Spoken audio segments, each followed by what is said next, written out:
రంగారెడ్డి జిల్లాలో జరిగిన బస్సు ప్రమాద ఘటనలో ఎన్నో కుటుంబాలు శోకసంద్రంలో మునిగిపోయాయి. ఒకే కుటుంబానికి చెందిన ముగ్గురు అక్క చెల్లెళ్ళు ఈ బస్సు ప్రమాదంలో మృత్యువాత పడ్డారు. పాపం వారి కుటుంబంలో 15 రోజుల క్రితమే పెద్ద కుమార్తెకు వివాహం జరిగింది. ఆ తల్లిదండ్రులకి 4 కుమార్తెలు, 1 కుమారుడు.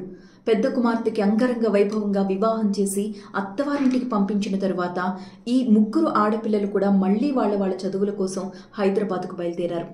అసలు వీళ్ళు బస్సులో ప్రయాణించాల్సింది కాదు. ఈరోజు ఉదయాన్నే వాళ్ళు ట్రైన్ టికెట్ బుక్ చేసుకున్నారట. అయితే ట్రైన్ మిస్ అవ్వడంతో ఆ తండ్రి వారిని తాండూరు బస్ స్టేషన్కి తీసుకుని వెళ్లి ఆర్టీసీ బస్సు ఎక్కించారు. అలా 4:30 గంటలకు బయలుదేరిన బస్ 6:30 గంటలకు ప్రమాదానికి గురై ఆ ఇంటికి ఫోన్ వచ్చింది. తమ బిడ్డలు చనిపోయారు ప్రమాదంలో అని. కనీసం కళ్లతో కూడా చూసుకోలేని పరిస్థితి, కడసారి చూపు కూడా వాళ్ళకి దక్కలేదు. పోస్టుమార్టం నిమిత్తం ప్రభుత్వ ఆసుపత్రికి తీసుకెళ్లిన తర్వాత పోస్టుమార్టం చేసి మూట కట్టిన మృతదేహాలని వాళ్ల ముందుంచారు. అది చూసిన వాళ్ళ గుండె ఎంత పగిలిపోయి ఉంటుంది ఆ సమయంలో. ఒక్కొక్కరు పై చదువులు చదువుకుంటున్నారు. ఒకరు MBA, ఒకరు డిగ్రీ ఫస్ట్ ఇయర్, ఒకరు డిగ్రీ ఫైనల్ ఇయర్. రెండో కూతురు కూడా సంబంధాలు చూస్తున్నారు. మరి కొన్ని రోజుల్లో వివాహం జరిపిద్దాం, ఘనంగా కూతుళ్ళందరికీ మంచి సంబంధాలు చూసి పెళ్లి చేద్దాం అనుకున్న తల్లిదండ్రుల ఆశలన్నీ అడియాసలైపోయాయి. ఎవరు తీర్చగలరు వారి గుండె కోత? అంతేకాదు, మరొక ఇంట్లో ఒక 3 నెలల పసికందును తీసుకుని తల్లి అత్తవారింటికి వెళుతోంది, తాండూరు నుంచి హైదరాబాద్కి. ఈ ఘటనలో ఆ ఇద్దరు కూడా చనిపోయారు. పూర్తిగా కంకరలో కూరుకుపోయారు ఆ తల్లి బిడ్డ. అక్కడికక్కడే మృతి చెందారు.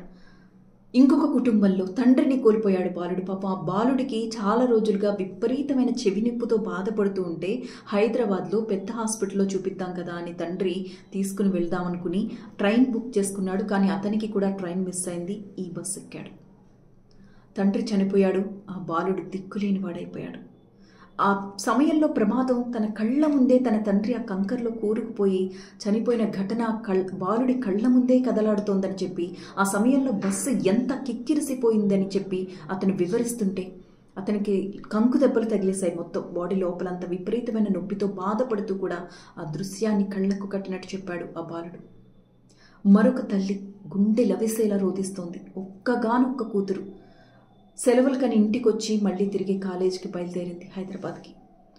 ఆమె కూడా ఈ ప్రమాదంలో చనిపోయింది. తనకి భర్త కూడా లేడు. కొద్ది రోజుల క్రితమే భర్త చనిపోయాడు.